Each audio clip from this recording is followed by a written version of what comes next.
The Mage in Cataclysm is such a fun class to play, and today I've put together a guide that you can either follow when you're leveling up, but also at max level when you need to figure out what stats you need to prioritize getting, or maybe even what gems or talents you will have to use. When we have to level up, we can choose between 3 different specializations: Frost, Fire, or Arcane. In my opinion, I feel like Fire and Frost is just a bit quicker compared to Arcane, and also a bit more fun to play. I feel like you can pull way more enemies and deal with these at the same time, where Arcane is mainly for single target damaging. I will however still cover all 3 specializations and show the talent trees, in what order I pick each talent, and the glyphs. So this is the fire tree I will be going with when I'm leveling up, but also in the beginning of Cataclysm when I have to start doing dungeons and heroics. And here you'll see my talent tree, or well, in what order I pick each individual talent, starting from the left, going down, and then in the second row. And the glyphs I will be using will be these, as they boost the damage done by my Fireball and Pyroblast. Leveling as Frost is definitely also a ton of fun. You can easily solo elite targets, and when you do dungeons you will have a lot of control that can be helpful for the rest of the party, for example slow effects and even roots. Later on in the video I will also show you the different specializations in action, so you can see what kind of gameplay you prefer the most for leveling up. But let's not forget the last specialization, Arcane. The power of this build is that you will have a huge amount of burst damage whenever your cooldowns is ready, so during a boss fight it can be quite good. But overall I don't really like the gameplay, especially when your cooldowns isn't ready. I feel like Fire and Frost is just performing better, but this is of course my preference. However, if you have dual specialization, then you could always swap to this just before a boss fight, so you have all cooldowns ready and you can burst it down and then swap back to Fire or Frost. In a moment I will show you the different specializations in action, then followed by the different changes that all mages will receive no matter what specialization you're playing, and last but not least, how much hit you will need, the best gems and stats. But first I would also like to highlight this amazing leveling guide for Cataclysm. It will work from 1 to 85 and even in the pre-patch as well. It's developed by the best speed levelers in World of Warcraft to ensure you will also get to max level as quickly as possible, so you can start raiding, doing dungeons, or maybe even get many characters to max level to figure out what will be your new main. You can try out the free version that will work from 1 to 30 by using the link below this video. And if you plan to purchase the full version, then remember to apply my discount code GuideMMO. This will help me as a content creator so I can spend even more time on my passion. So like I promised, I will show you the different specializations in action, starting with Fire that does a high amount of damage with your single target spells, Pyroblast and Fireball. But you can also do decent AoE damage. When you pull targets, you just apply your Living Flame and then you start stacking the targets together. By this point, you can then either Frost Nova, or you could even use your Blast Wave followed by Dragon Breath. I believe Fire is probably what I prefer to level up as you can easily do a lot of single target damage and also deal with many targets at the same time. And another fun thing is that now you can run around casting your Scorch and hopefully get a proc with an instant Pyroblast. But then you can activate this and simply try to one-shot another target. In my opinion, leveling up as Fire is enjoyable as you can now run around and deal damage, so you're not just forced to stand still and casting your Fireball over and over. But what about the Frost Mage? Well, this is also quite fun to level up. It reminds you a lot of how it is in Wrath of the Lich King, where you will freeze the target followed by a huge Shadow Burst. I believe the main reason why I prefer to level up as Fire over Frost is basically because the gameplay reminds me too much of how it was in Wrath of the Lich King, but also because I leveled up as a Frost Mage in Burning Crusade and Wrath, so now I want to try something else.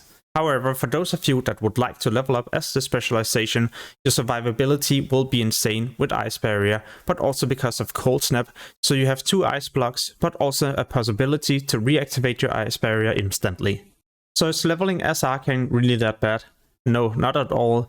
I mean, at the bottom of the tree you'll start gaining your slow ability, so you'll have to wait a lot before you can start kiting around like I do right here. But you have many different ways to do instant abilities and of course a huge burst when your cooldowns is ready.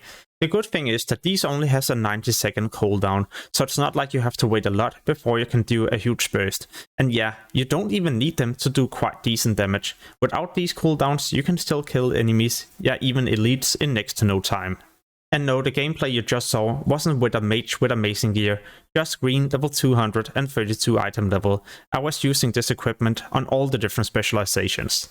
By the way, a quick advice when you're leveling up, make sure to get this glyph for your evocation as quickly as possible. Now you not only regen mana, you also regen health at the same time. So when you're for example low on health, you could root or slow the enemies and use this to gain a bit of health so you don't have to evade or reset the fight. So what changes and new spells will be implemented to the mage no matter the specialization? Well, your Arcane missiles can't be casted at any given time. You will need to use another spell, and then there's a 40% chance that you can activate your Arcane missiles. Yeah, it is a high chance, 40%, and as you can see in this case, it even happened 2 times in a row. In Wrath of the Lich King we had 2 different wards, Fire and Frost Ward. Instead we will now have Mage Ward that just absorbs Frost, Fire or Arcane damage, so you no longer need to have 2 spells on your action bar, no, just 1. Another big change as a mage is that at level 85 we unlock Time Warp. This works the same way as the Shaman's Heroism or Bloodlust. In other words, increasing your melee, range and casting speed by 30% for 40 seconds. And yeah, it will affect all party and raid members, so you no longer always need to bring a shaman into a dungeon if you would like to get this buff. Now we can just bring a mage and benefit from having Polymorph at the same time. And talking about Polymorph, there will be a big change to this spell.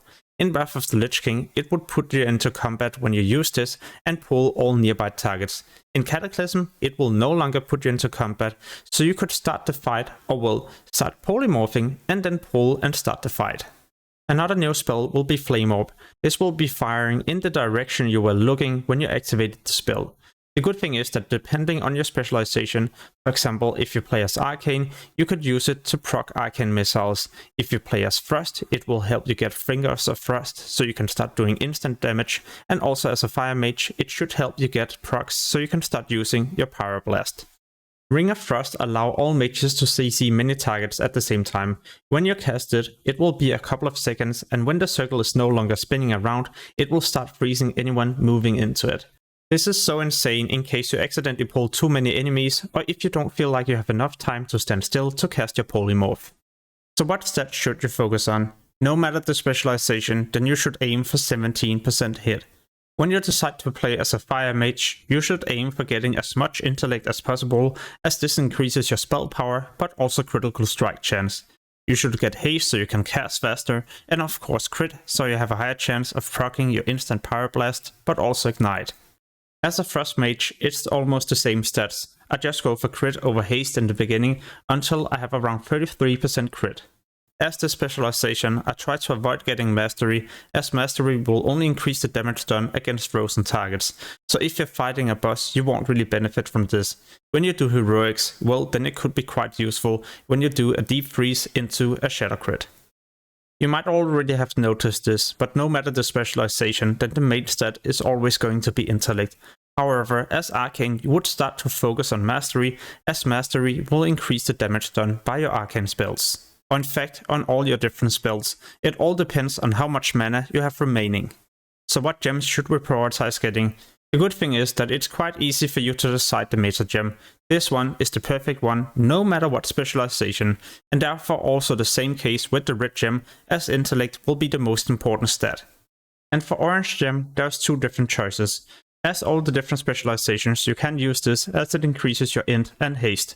But then again, if you play as an Arcane Mage you could also be going for this to increase your Mastery. We will most likely lack a lot of hit in the beginning, and that's why I also recommend you to get this purple gem, as it matches a red and a blue socket. However, if you still lack a lot of hit, you could just focus on this stat only by going for this blue gem. And for those of you that would like to get haste instead, go for this yellow gem. So what about the consumables? Well, the good thing is that no matter what talent tree you go with, you will always be playing as a spellcaster DPS. Therefore it's also easy for you to decide what you need to go with. Flask wise, you would like to go for this to increase your intellect by 300, and when you need to use a potion before a fight or as a fight is going on, you would like to use this to increase your intellect by 1200. So I hope you enjoyed this video. If you would like to see other class guides, make sure to check out the channel, and in the future I'll also publish a lot more, also about gold making, leveling, tips and tricks. Yeah, the list goes on and on. So subscribe and hit the notification bell to get notified the next time I post a new Cataclysm video.